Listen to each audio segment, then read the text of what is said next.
Next है हमारा एक फिजिक्स का क्वेश्चन है जो फ्लूइड मैकेनिक्स में विस्कोसिटी और सरफेस टेंशन को कंबाइन करके बनाया गया है। तो क्वेश्चन है क्या, इसके बारे में पहले डिस्कस कर लेते हैं। Assume that rain drops are spherical with constant density rho. एक रेन ड्रॉप्स है, उस जो स्फेरिकल उसको मानना है और उसकी डेंसिटी जो है रो मानना है। Suppose that a rain drop of radius इतना cube root of 7r falls from a height h and coalesces instantaneously with a rain drop of radius capital R। हमारे पास एक रेन ड्रॉप है इस तरह का,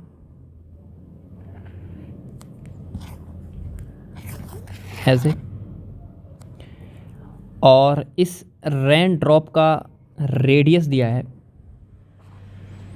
क्यूब रूट ऑफ 7r।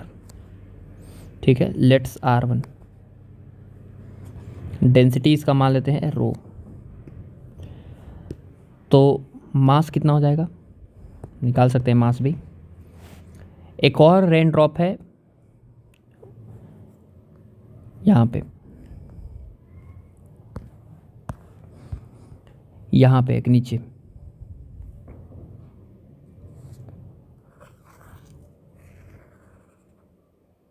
ऐसे, और इसका रेडियस जो है क्वेश्चन में दिया है R। This is R2। इसका भी डेंसिटी रो दिया है। h हाइट से इसको गिराया जाता है। ठीक है, ए रेन ड्रॉप जो है जाएगा और इसके साथ टकराएगा। जैसे ही टकराता है तो कोलिसिस कर जाता है। कोलिसिस का मतलब होता है कि कोलैप्स करके एक नया रेन ड्रॉप फॉर्म कर लेता है। ये दोनों जो है कंबाइन करके एक नया रेन ड्रॉप फॉर्म कर लेता है, ऐसे। ठीक है, ये दोनों कोलैप्स कर गया। ठीक है, और एक नया रेन ड्रॉप फॉर्म कर लिया। इसका मास कितना होगा, आप बोलिएगा मास होगा डेंसिटी इंटू वॉल्यूम।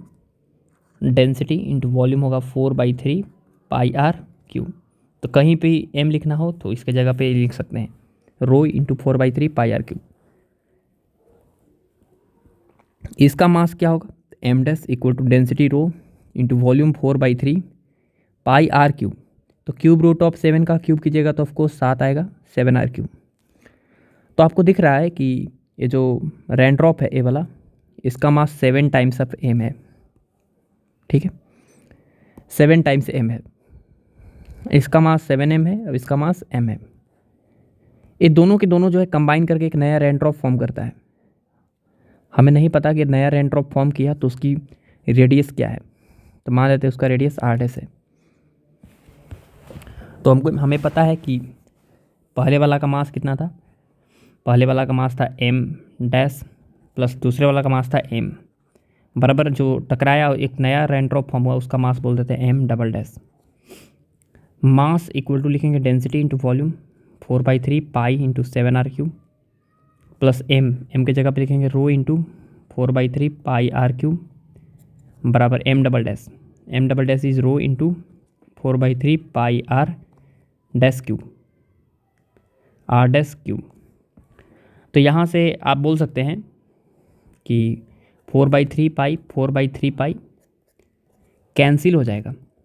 ये हो जाएगा 7r³ और r³ 8r³ बराबर r⁻³ तो r⁻ का वैल्यू आ जाएगा मेरे पास 2r। ठीक है, r⁻ का वैल्यू 2r, मतलब जो नया रेन ड्रॉप बनेगा उसका रेडियस जो होगा वो कितना होगा, 2r होगा। ठीक है, लेकिन आप एक बात समझिए कि ये रेन ड्रॉप जो है जब इसको हम रिलीज करेंगे तो रेन ड्रॉप जब यहाँ पहुँचेगा, यहाँ पे, तो टकराने से जस्ट पहले जो स्पीड होगा ऊपर वाले रेन ड्रॉप का, कुछ ना कुछ स्पीड होगा √2gh, क्योंकि h हाइट से हम रिलीज किए हैं तो इतना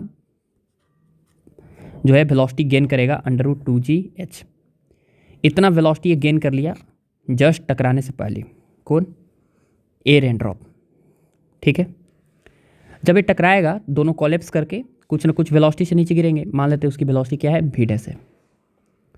हमें पता है कि v डैश कितना होगा, आप बिल्कुल बना सकते हैं v डैश कितना होगा। आप बताइए कि यहाँ पे जो भी फोर्सेस हैं वो ग्रेविटेशनल फोर्स हैं, और ग्रेविटेशनल फोर्स एक नॉन कंजर्वेटिव फोर्स होता है। Sorry, gravitational force non impulsive force होता है, नॉन कंजर्वेटिव नहीं, कंजर्वेटिव फोर्स होता है gravitational force. Non impulsive force होता है मतलब उस फोर्स को मोमेंटम चेंज करने में वक्त लगेगा। तो ऐसे आप बोल सकते हैं कि ग्रेविटेशनल फोर्स भले ही यहाँ पे है लेकिन उसको मोमेंटम चेंज करने में वक्त लगेगा, थोड़ा सा टाइम लगेगा। इसलिए बोल सकते हैं कि हम यहाँ पे मोमेंटम कंजर्वेशन थ्योरम लगा सकते हैं ग्रेविटेशनल फोर्स के प्रेजेंस में भी।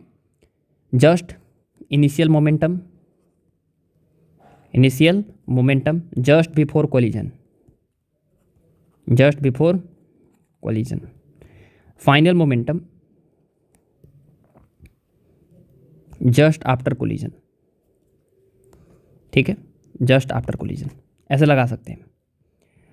ठीक है, तो इनिशियल मोमेंटम कितना होगा, आप बोलिएगा इनिशियल मोमेंटम होगा मास इंटू वेलोसिटी, तो √2gh, या इसको आप भी लिख लीजिए, बराबर plus final 7m into v, क्योंकि मास 7m था, इंटू v इंटू अगला दूसरा ड्रॉप है m, उसकी वेलोसिटी 0 है, बराबर दोनों कंबाइन कर गया, मास हो गया 8m into velocity v dash.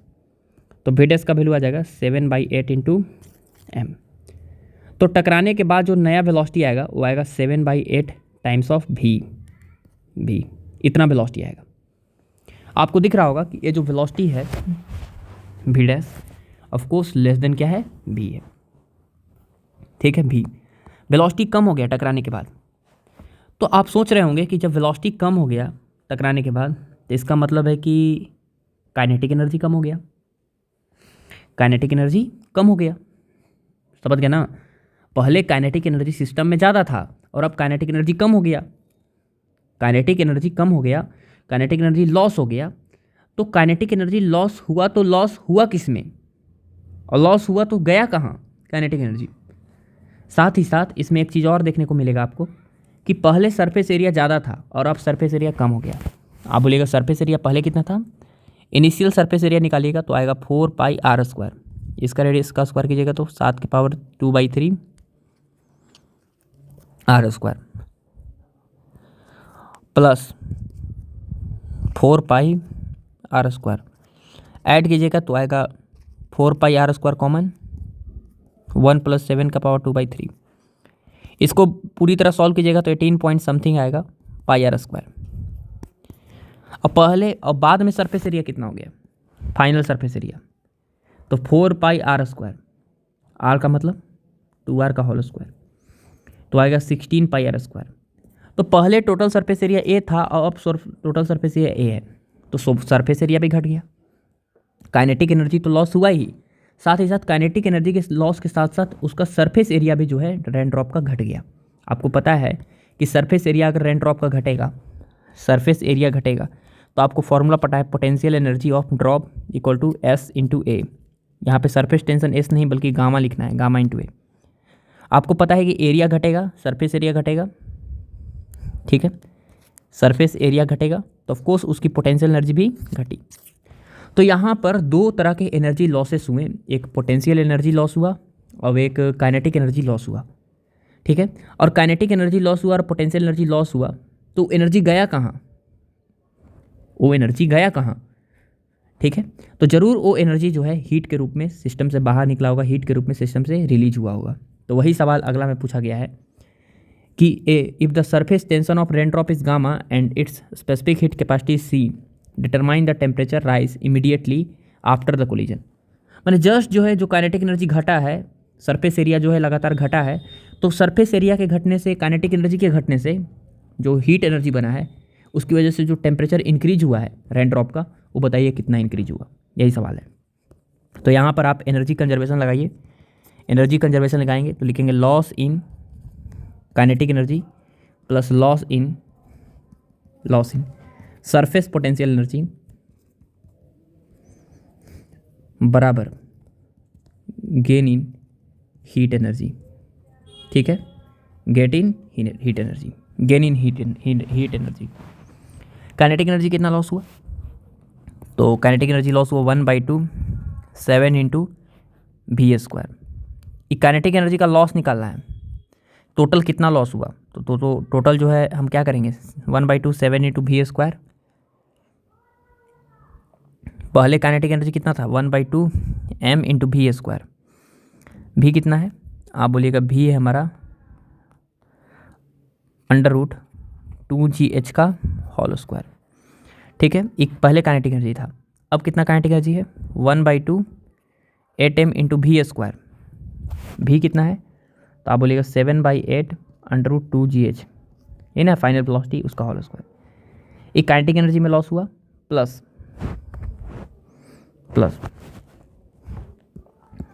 Surface potential energy कितना लॉस हुआ, तो सरफेस एनर्जी हुआ एस इंटू डेल्टा ए, तो एस नहीं है यहाँ पे गामा है इंटू डेल्टा ए। तो पहले सरफेस एरिया ज़्यादा है तो लिखेंगे 4πr² प्लस 4πr² इंटू 7 के पावर 2/3 माइनस फिर बाद में सरफेस एरिया तो 4π इंटू 2r का होल स्क्वायर। ठीक है, बराबर गेन इन हीट एनर्जी होता है ms इंटू डेल्टा टी, तो mc लिखेंगे क्योंकि heat capacity specific heat capacity c दिया है। ठीक है, ये आ गया मेरे पास, तो यहाँ से आ जाएगा मेरे पास 1/2 7m इंटू 2gh। ठीक है, माइनस 1/2 8m इंटू 49/64 2gh और plus gamma into 4πr² common आ जाएगा, तो यहाँ बचेगा 4 16, तो 7 के पावर 2/3 माइनस 12। ठीक है, ये हो जाएगा 4, ये हो जाएगा 16, तो -12 बराबर mc डेल्टा टी। देखिए 2 से 2 कट जाएगा, 2 से 2 कट जाएगा, और यहाँ पे डेल्टा टी का वैल्यू आ जाएगा मेरे पास कितना 7 mgh/mc